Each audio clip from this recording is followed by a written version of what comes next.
ঘন্টা পরও সরানো যায়নি হবিগঞ্জে লাইনচ্যুত 6টি বাগান। ছড়িয়ে পড়াতে সংগ্রহের ভিড়ে সিলেটের সঙ্গে সারা দেশে রেল যোগাযোগ বন্ধ, শিডিউল বিপর্যয়ে ভোগান্তি। যানবাহনের জন্য পাম্পে পাম্পে দীর্ঘ লাইন। সিলেটের ফিলিং স্টেশন মালিকদের ধর্মঘটে ভোগান্তি।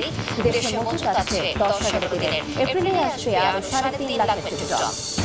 উদ্বেগ বাড়াচ্ছে হামের প্রাদুর্ভাব। জ্বর, শ্বাসকষ্ট নিয়ে বাড়ছে শিশু রোগী। সিপ্যাপ ব্যবহারে কমবে ভেন্টিলেটরের প্রয়োজন, জানালেন মন্ত্রী। রোববার থেকে টিকা কার্যক্রম। সড়ক ফুটপাত দখলমুক্ত করতে আজ রাজধানীর 8 স্থানে অভিযান। ঢাকা মেডিকেলের সামনে অবৈধ হোটেল উচ্ছেদ, ফের বেদখলের চেষ্টা হলে কঠোর ব্যবস্থার হুঁশিয়ারি বিএনপি।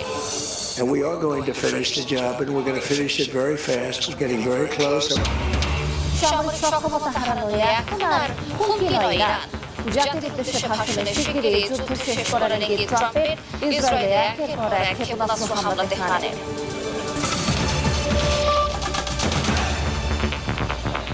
সবাই সংবাদের সঙ্গে আছি আমি আলিশা ইসলাম। 15 ঘন্টা পার হলেও এখনো শেষ হয়নি হবিগঞ্জে লাইনচ্যুত তেলবাহী ট্রেনের 6টি বাগানের উদ্ধার কাজ। এতে সিলেটের সঙ্গে বন্ধ সারা দেশের রেল যোগাযোগ। সকাল থেকে উদ্ধার কাজে তৎপর বিজিবি, সেনাবাহিনী ও রেল কর্তৃপক্ষ। বুধবার রাতে মাধবপুরের মনতলা রেলওয়ে স্টেশনের কাছে লাইনচ্যুত হয় চট্টগ্রাম থেকে সিলেটগামী একটি ট্রেনের 6টি বাগান। এখন পর্যন্ত ট্রেন লাইনে 2টি বাগান লাইনচ্যুত অবস্থায় থাকায় সিলেটের সঙ্গে সারা দেশের রেল যোগাযোগ বন্ধ রয়েছে। এদিকে দুর্ঘটনা কবলিত অয়েল ট্যাঙ্কার থেকে নির্গত হওয়া জ্বালানি তেল খাল থেকে উৎসবমুখর পরিবেশে সংগ্রহ করছেন স্থানীয়রা। বিজিবি জানায় দুর্ঘটনাস্থল থেকে 1000 লিটার জ্বালানি তেল সংগ্রহ করেছে তারা। এদিকে সিলেট থেকে ছেড়ে আসা কামলী এক্সপ্রেস ট্রেন মৌলভীবাজারে এবং ঢাকা থেকে আসা সিলেটগামী পারাবত এক্সপ্রেস ট্রেন ব্রাহ্মণবাড়িয়ার আজমপুর স্টেশনে অপেক্ষা করছে। এতে ভোগান্তিতে যাত্রীরা। ওভার স্পিডের কারণে এই মালবাহী ট্রেনটি এই বগিসহ এখানে আর কি ব্রিজ ভেঙে উপরে যাদের ফ্যাসিলিটি না থাকে একটা ট্রেনই কাজ করছে। ধারণা করতেছি হয়তো বেলা 1-2টোর মধ্যে হয়তো বা চলাচল স্বাভাবিক হবে। এই মুহূর্তে হবিগঞ্জে ঘটনাস্থলে আছেন সহকর্মী উজ্জ্বল চক্রবর্তী এবং সিলেট রেল স্টেশনে আছেন অপু বণিক। সরাসরি প্রথমে যাচ্ছি উজ্জ্বলের কাছে। উজ্জ্বল, বিস্তারিত জানাবেন।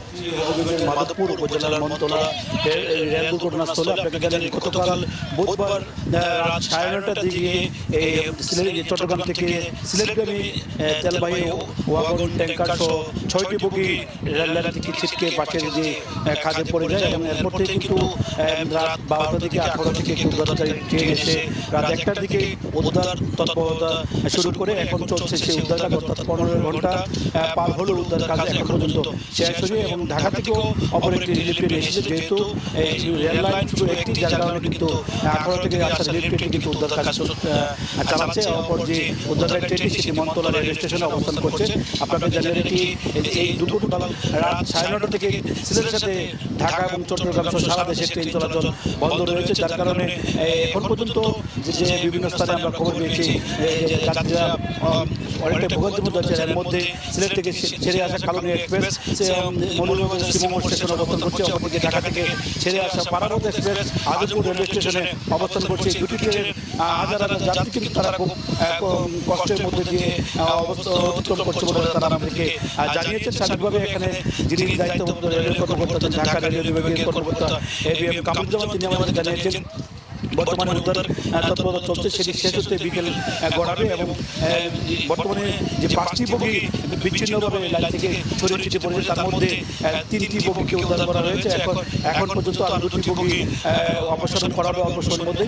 এরপরে কিন্তু যে ট্রেন চলাচলের বিষয়টি তারা নিশ্চিতভাবে বলতে পারেন। যদিও এখানে রেল লাইন নির্মাণের কাজটি এখনও শেষ করা চলমান আছে এবং সেটি শেষ হতে বিকেল পর্যন্ত করার বলে আমাদের যে এখানকার দায়িত্বরত যে কর্মকর্তা তারা কিন্তু আমাদেরকে জানিয়েছেন। তো এইটুকু ছিল আমার কাছে দুর্ঘটনাস্থল থেকে সর্বশেষ। এখন সিলেটের আমাদের সহকর্মী অপু বণিক, তিনি জানাবেন সেখানকার সর্বশেষ তথ্য। দেখুন, আমি এই মুহূর্তে আছি সিলেটের যে রেলওয়ে স্টেশনটি আছে সেখানে অবস্থান করছি।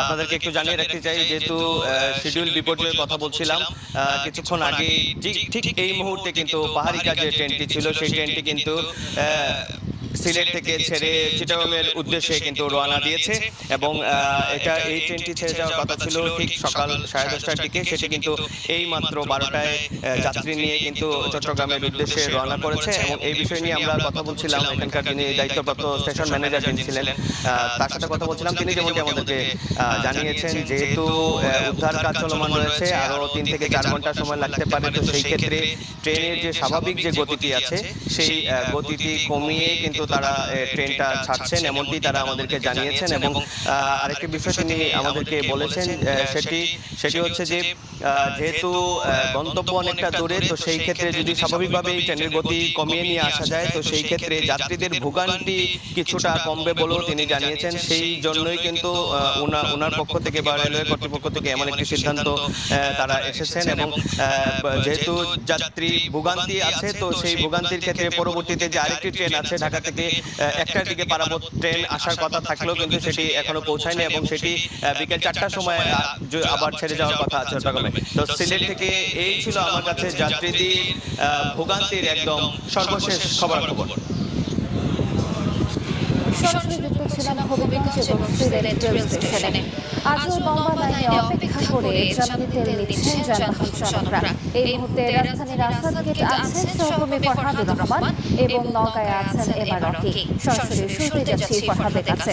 ফরহাদ, ঘন্টার পর ঘন্টা অপেক্ষা করে এখন পর্যন্ত মানুষজন তেল সংগ্রহ করছেন। অর্থাৎ 1 মাস ধরে বাংলাদেশে তেলের যে পাম্পগুলোতে ক্রাইসিস, সেটি কিন্তু আজও আমরা দেখতে পাচ্ছি বিভিন্ন পাম্পগুলো একই ধরনের চিত্র। অর্থাৎ প্রাইভেট কার, মোটরসাইকেল, মাইক্রোবাসের যারা আসলে জ্বালানি তেল অর্থাৎ অকটেনে যারা নিজেদের গাড়ি চালিয়ে থাকেন, তাদের পাশাপাশি পেট্রোল ডিজেলের যে পরিবহন চলে, তারাও আসলে অপেক্ষা করেই আজও সকাল থেকে এইসব পাম্প থেকে তেল সংগ্রহ করছেন। আমরা দেখেছি বেশ কিছু পাম্পে ঘুরেছি, সেখানে অনেকে অপেক্ষা করে তেল নিচ্ছেন। আবার কোনো পাম্প, বিশেষ করে আমরা যে আসাদগেট অঞ্চলটিতে আছি, এখানে এই সোনার বাংলা ফিলিং স্টেশনে কিন্তু তেল সরবরাহ করা হচ্ছে। তার পাশেই অন্য একটি ফিলিং স্টেশন, যেটি তালুকদার ফিলিং স্টেশন নামে পরিচিত, সেটিতে কিন্তু তেল দেওয়া হচ্ছে না। অর্থাৎ কিছু পাম্প তাদের তেল সরবরাহ বন্ধ রাখতে বাধ্য হওয়ায় নির্দিষ্ট কিছু পাম্পে কিন্তু প্রচুর পরিমাণে ভিড় পড়েছে। দর্শক, আপনারা দেখতে পাচ্ছেন এই যে আমরা সাইডে দেখাচ্ছি, এক পাশে মোটরসাইকেল এবং অপর পাশে প্রাইভেট কার বা মাইক্রোবাস, এই তারা কিন্তু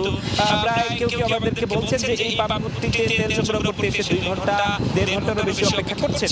এবং এই চিত্র রাজধানীর বেশিরভাগ যারা আসলে তেল সরবরাহ করছেন সেসব পাম্পগুলোতে কিন্তু আছে।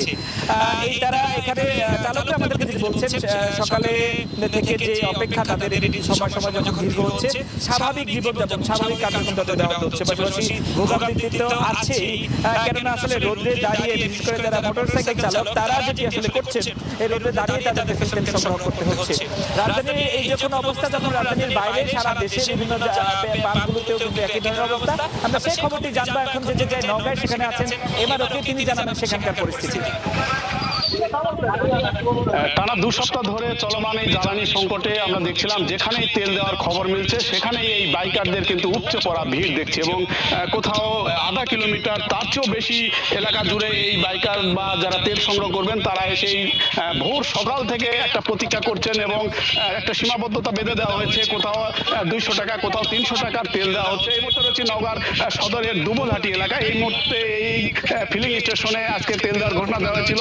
সেই অনুযায়ী সকাল থেকে কিন্তু প্রায় একটা সড়কের অংশ জুড়ে এই বাইকারদের দীর্ঘ লাইন। এবং আমরা এদের সাথে কথা বলছিলাম, বলছেন যে আসলে কোথাও যেখানে তেল দেওয়া হচ্ছে সেই জায়গাগুলোতে কিন্তু একটা তেল সংগ্রহ করে নিয়ে পরদিন আবার তেল নেওয়ার একটা চ্যালেঞ্জ, আবার একটা রীতিমতো এই প্রক্রিয়াটি কিন্তু 2 সপ্তাহ ধরেই চলছে। এবং যারা ফিলিং স্টেশনের যারা কর্মকর্তা রয়েছেন, যারা মালিক রয়েছেন, তারা বলছেন আসলে এই তেল তারা ডিপো থেকে সরবরাহ করছে। একটা সীমাবদ্ধতা, স্বল্পতার সংকটই কিন্তু এই পরিস্থিতির সৃষ্টি করেছে। জেলায় আসলে ডিজেলের যে চাহিদা রয়েছে 90,000 লিটার প্রতিদিন, এবং ডিজেলের পাশাপাশি অকটেন এবং পেট্রোলের চাহিদা রয়েছে প্রায় 50,000 লিটার। এর বিপরীতে কিন্তু 15 থেকে 20,000 লিটার প্রতিদিন এই সরবরাহ হচ্ছে। এবং এই সরবরাহের যে ঘাটতি, এই ঘাটতি কিন্তু এক ধরনের সংকট তৈরি করছে। অন্যদিকে একটি অভিযোগ আসছে যে যারা তেল নিচ্ছেন এরা আবার গ্রাম অঞ্চলে গিয়ে কিন্তু এই তেলগুলো কালোবাজারের মাধ্যমে সরবরাহ করার কারণে অতিরিক্ত মজুত প্রক্রিয়ার একটা সুযোগ সন্ধানী গ্রুপ তৈরি হয়েছে এবং এই সংকট আরো ঘনীভূত হচ্ছে। সব মিলে তেলের এই সংকট দ্রুত সমাধানের জন্য আসলে ভোক্তাদের দিক থেকে দাবি করা হচ্ছে। এই ছিল সার্বিক নওগাঁ জ্বালানি তেলের সংকটের খবর আমার কাছে। জানছিলাম রাজধানী এবং নওগাঁর ফিলিং স্টেশনের খবর। দেশে জ্বালানি তেলের মজুদ আছে 10 থেকে 11 দিনের। তবে জ্বালানি বিভাগের তথ্য মতে পরিশোধিত আর অপরিশোধিত মিলে চলতি মাসে দেশে আসবে 3.5 লাখ মেট্রিক টন। আলোচনা চলছে আরও কিছু বিকল্প উৎসের সঙ্গে। সেই বিবেচনায় এপ্রিলে জ্বালানি সংকটের শঙ্কা দেখছে না সরকার। সাইফুল ইসলামের ছবিতে ফারুক ফিয়ার রিপোর্ট। পাম্পে পাম্পে লম্বা সারি থমকে আছে গাড়ির চাকা, যাতে টান পড়ছে অনেকের জীবিকায়ও। আর এটি এখন নিত্যদিনের বাস্তবতা। আমরা যদি 5-6 ঘন্টা ধরে লাইনে দাঁড়ায় তেল নিই, আচ্ছা নিলাম, নেওয়ার পরে এরপরে আমরা ভাড়া মারতে পারি না। ভাড়া মারা 2,500 টাকা দিয়ে আমাদের সংসার চলে না। তেলের সংকটের জন্য প্রচুর পরিমাণে বিপদের একটা পরিস্থিতি থাকতে হয়। আমি আমার অফিসকে সময় দিতে পারতেছি না, আমি আমার পার্টিদেরকে সময় দিতে পারতেছি না। আমার 5 লিটার আনার জন্য আমার ঘুরতে হইতেছে সারা পাম্পে পাম্পে বিভিন্ন জায়গায়। তেলটা আমার অপচয় হইতেছে না, আমারও লস হইতেছে, সরকারের লস হইতেছে। ফিলিং স্টেশনের এই করুণ চিত্র সামনে আনছে জ্বালানি তেলের মজুদ প্রসঙ্গ। মার্চ মাস শেষে তেলের মজুদ পর্যালোচনায় দেখা যাচ্ছে ডিজেল আছে 10 থেকে 11 দিন চলার মতো, অকটেন 6 থেকে 7 দিন, আর মজুদ থাকা পেট্রোলে চলবে 8 থেকে 9 দিন। তবে তার মানে এই নয় যে দিন 10 পর তেল শূন্য হয়ে যাবে দেশ। জ্বালানি বিভাগের তথ্য মতে সরবরাহ পাইপলাইনে আছে বেশ কিছু চালান। এরই মধ্যে অনুমোদন দেওয়া হয়েছে কাজাখস্তান থেকে 1 লাখ টন ডিজেল আমদানির। চলতি মাসে ইন্দোনেশিয়া থেকে 60,000 টন ও ভারত থেকে আসবে 40,000 মেট্রিক টন ডিজেল। এর বাইরে মধ্য এপ্রিলে আসার কথা 1 লাখ টন অপরিশোধিত জ্বালানি তেল।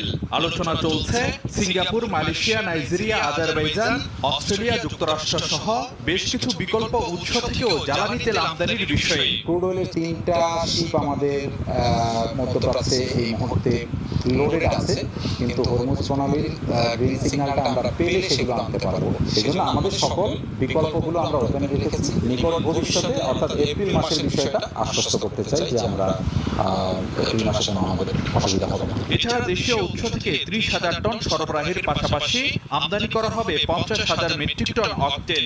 আর এই 80,000 টন দিয়ে 2 মাসের অকটেন চাহিদা মেটানো সম্ভব। পর্যাপ্ত র ম্যাটেরিয়াল আমাদের ফ্র্যাকশন প্ল্যান্ট যেগুলো আছে তাদের কাছে আছে, এবং তারা প্রতিশ্রুতি দিয়েছে আমাকে আগামী 2 মাসে সাপ্লাই দিতে অকটেন পেট্রোলের কোনো সমস্যা নেই। তবে সরকার আমদানির বিষয়ে আশ্বস্ত করলেও অস্থিরতা কাটেনি। এই অবস্থায় গ্রাহকের আস্থা ফেরানোকেই বড় চ্যালেঞ্জ হিসেবে দেখছেন বিশেষজ্ঞরা। যদি জনগণ সত্যি সত্যি হোর্ডিং করে থাকে, সত্যি সত্যি প্যানিক বাই, কেন সরকার তাদেরকে কনভিন্স করতে পারছে না?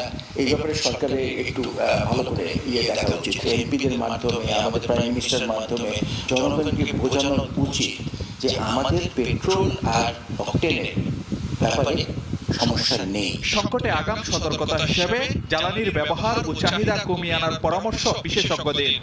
চলমান পরিস্থিতিতে যদিও জ্বালানি বিভাগের পক্ষ থেকে বারবারই বলা হচ্ছে সংকট নেই, মজুদ আছে পর্যাপ্ত, কিন্তু মাঠের চিত্র সম্পূর্ণ বিপরীত। এমন অবস্থায় গ্রাহকের আস্থা ফেরানো আর সরবরাহ ব্যবস্থায় শৃঙ্খলা নিশ্চিতের উপর জোর দিচ্ছেন বিশেষজ্ঞরা। ফারুক ফিয়ার, সময় সংবাদ, ঢাকা। ভূমিকম্প ঝুঁকি ব্যবস্থাপনা নিয়ে বৈঠক সহ একগুচ্ছ কর্মসূচিতে সচিবালয়ে কর্মব্যস্ত প্রধানমন্ত্রী তারেক রহমান। আজ মন্ত্রিসভার বৈঠকে স্কুলে অনলাইন অফলাইনের সমন্বয়ে ক্লাসের চালুর বিষয়ে সিদ্ধান্ত আসতে পারে। সকাল 9:30টায় মন্ত্রী পরিষদ বিভাগে প্রবেশ করেন প্রধানমন্ত্রী। দাপ্তরিক কাজ সেরে বৈঠক করেন শিক্ষা বিষয়ক উপদেষ্টা ডক্টর মাহাদি আমিনের সঙ্গে। দেশের শিক্ষা ব্যবস্থা নিয়ে নানা নির্দেশনা দেন। এরপর ভূমিকম্প ঝুঁকি ব্যবস্থাপনা ও সরকারের প্রস্তুতি নিয়ে উচ্চ পর্যায়ের বৈঠকে কার্যকর নির্দেশনা দেন সরকার প্রধান। সময় সংবাদ আরো থাকছে। ঢাকার বিরুদ্ধে বাণিজ্য তদন্ত শুরু যুক্তরাষ্ট্রের তালিকায় ভারত, চীন সহ 7 দেশ। শুল্ক বাড়ানোর পায়তারা বলছেন রপ্তানিকারকরা। কৌশলগত সম্পর্ক রাখার পরামর্শ। জেলায় জেলায় উদ্বেগ বাড়াচ্ছে হাম। জ্বর, র্যাশ, শ্বাসকষ্ট নিয়ে হাসপাতালে বাড়ছে শিশু রোগীর সংখ্যা। এই মুহূর্তে রাজধানীর শিশু হাসপাতালে আছেন সহকর্মী মনির হোসেন এবং গাইবান্ধায় আছেন বিপ্লব ইসলাম। সরাসরি প্রথমেই যাচ্ছে মনিরের কাছে। মনির, বিস্তারিত জানাবেন। হাসপাতালগুলোতে বাড়ছে হামে আক্রান্ত শিশুদের সংখ্যা এবং আমরা এই মুহূর্তে আছি রাজধানীর বাংলাদেশ শিশু হাসপাতালে। এই হাসপাতালে এখন পর্যন্ত এই চলতি বছর গত 3 মাসে 155টি শিশু হামে আক্রান্ত হয়ে ভর্তি হয়েছে এবং চিকিৎসা নিয়েছে। বর্তমানে 58 জন চিকিৎসা নিচ্ছেন এবং এর মধ্যে গতকাল অর্থাৎ এপ্রিলের প্রথম দিনই 17 জন এখানে ভর্তি হয়েছে। যেটিকে আসলে চিকিৎসকরা বলছেন যে এটি খুবই উদ্বেগজনক।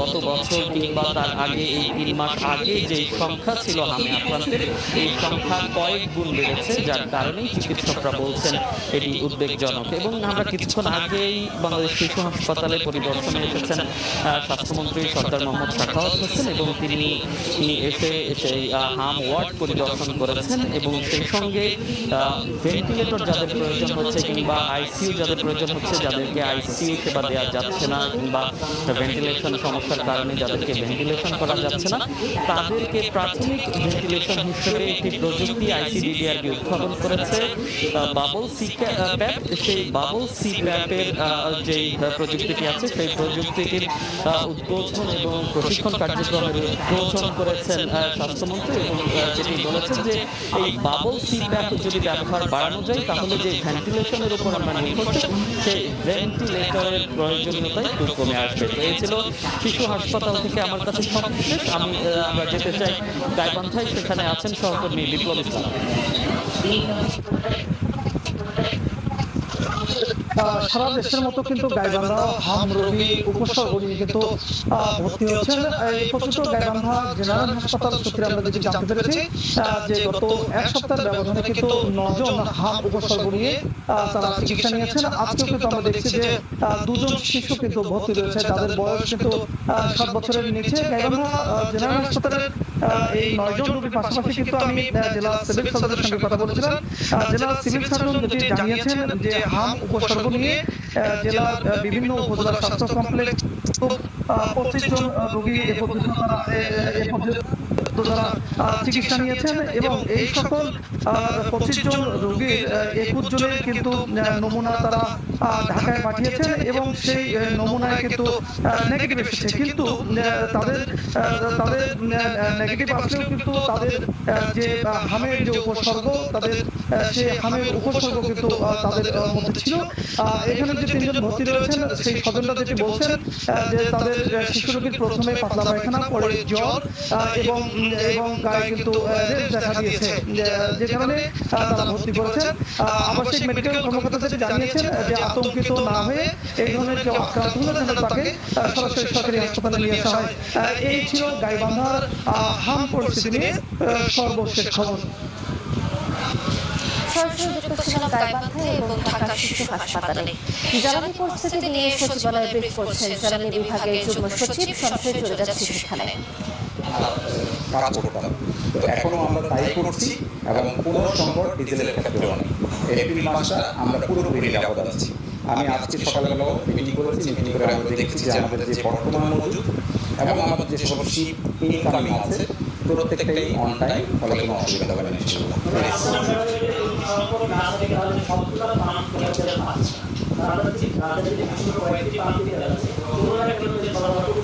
আচ্ছা, এটা আমরা আসলে প্রতিদিন এই উত্তর দিচ্ছি। সেটা হচ্ছে আমরা গত বছর যা সরবরাহ করছি এই বছর তাই সরবরাহ করছি। এখন পেট্রোল পাম্প মাঝে মাঝে বন্ধ থাকছে, এটা আমি দেখছি, কিন্তু এটা আসলে আপনারা জানেন যে মানুষের মধ্যে প্যানিক বাইংটা এখনো বন্ধ হয়নি, যে কারণে পেট্রোল পাম্পগুলোর সাপ্লাই চেইনটাতে সমস্যা করছে মাঝে মাঝে। তারপরে হচ্ছে মজুদের টেন্ডেন্সিটা আমি প্রথমে আমাদের মজুদের যেটা শেয়ার করলাম, ফলে এইটা থেকে বেরিয়ে আসলে আমাদের স্বাভাবিক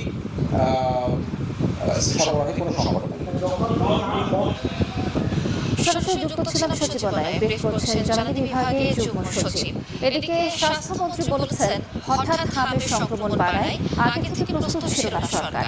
ইউনিসেফের টিকা দিয়ে এই রোববার থেকে ভ্যাকসিন কার্যক্রম শুরু হবে। উল্লেখ করে তিনি বলেন বাবল সিপ্যাপ ব্যবহারে ভেন্টিলেটরের প্রয়োজনীয়তা কমবে। এমন হঠাৎ করে বজ্রপাতের মতো এসে পড়েছে আমাদের উপর, যেটার কোনো রকম প্রস্তুতি আমাদের কাছে ছিল না। তার মধ্যে আমাদের একটি হাসপাতাল কর্তৃপক্ষের অবহেলার কারণে due to a long gap of communication in between the hospital authority and the management, that means the ministry or the DG, আমাদের অনেকগুলি সন্তান সকালে চলে গেছে। সড়ক ফুটপাতের অবৈধ স্থাপনা উচ্ছেদে দ্বিতীয় দিনের মতো চলছে ঢাকা মেট্রোপলিটন পুলিশের ভ্রাম্যমাণ আদালতের অভিযান। সকাল থেকে ঢাকা মেডিকেল কলেজ, ফুলবাড়িয়া, মিরপুর সহ 8টি স্থানে একযোগে চলছে এই অভিযান। প্রথম দিনে সতর্ক করলেও দ্বিতীয় দিনে কঠোর অবস্থানে প্রশাসন। সড়ক ও ফুটপাতের অস্থায়ী দোকান, হোটেল সহ বিভিন্ন প্রতিষ্ঠানের বর্ধিতাংশ পেলেই নেওয়া হচ্ছে ব্যবস্থা। অস্থায়ী দোকান জব্দ করে পিকআপে করে সরিয়ে ফেলা হচ্ছে। অভিযানে ঢাকা মেডিকেল ও আনন্দবাজারের 5টি প্রতিষ্ঠানকে 18,000 টাকা জরিমানা করা হয়। আটক করা হয় একজনকে। স্থায়ী দোকানের সামনে যে এক্সটেনশনগুলো আছে, বর্ধিত অংশগুলো কোনোভাবে করতে হবে। দোকান আছে তারা দোকানের মধ্যে থেকে ব্যবসা করবে, দোকানের বাইরে কোনো টেবিল, কোনো চুলা, এই টাইপের কোনো কিছু বাইরে নিয়ে ব্যবসা তারা করতে পারবে না, ফুটপাত দখল করতে পারবে না। প্রকাশ্যভাবে বলছি আপনারা এগুলো করেছেন, ওনারা স্বীকার করার পর আমরা কাউকে জরিমানা করছি। তার মানে এই না যে আমরা ফোর্স করে কাউকে দিচ্ছি। তারা যখন অ্যাডমিট করছে এটা ভুল হয়েছে স্যার, এটা আমরা করবো না, তখন তাদেরকে আমরা জরিমানা আওতায় এনেছি। তাদেরকে বিকল্প কোনো ব্যবস্থা করা যায় কিনা, হলিডে মার্কেট, নাইট মার্কেট, আমার মনে হয় তাদেরকে বাধ্য করা লাগবে, যাওয়ার জন্য বাধ্য করা লাগবে। সময় সংবাদে আর থাকছে 53 বছর পর চাঁদে নাসার আর্টেমিস 2 মিশন 4 নভোচারী নিয়ে শক্তিশালী মহাকাশযানের ঐতিহাসিক যাত্রা। 10 দিনের অভিযানে চারপাশ প্রদক্ষিণ করে ফিরবেন পৃথিবীতে। দেশের সব দোকান, বাণিজ্য বিতান ও শপিং মল রাত 8টার মধ্যে বন্ধের সিদ্ধান্ত নিয়েছে বাংলাদেশ দোকান ব্যবসায়ী মালিক সমিতি। এক প্রেস বিজ্ঞপ্তিতে সংগঠনটি এই সিদ্ধান্ত জানায়। বলা হয়, বিশ্বজুড়ে সংকটের কারণে বিদ্যুৎ ও জ্বালানি সাশ্রয়ে সরকারকে সহযোগিতার লক্ষ্যে ঢাকা সহ দেশের সব দোকান, বাণিজ্য বিতান ও শপিং মল রাত 8টার মধ্যে বন্ধ রাখা হবে। তবে হোটেল, ফার্মেসি ও জরুরি প্রয়োজনীয় সেবার দোকান এবং কাঁচা বাজারের আওতামুক্ত থাকবে।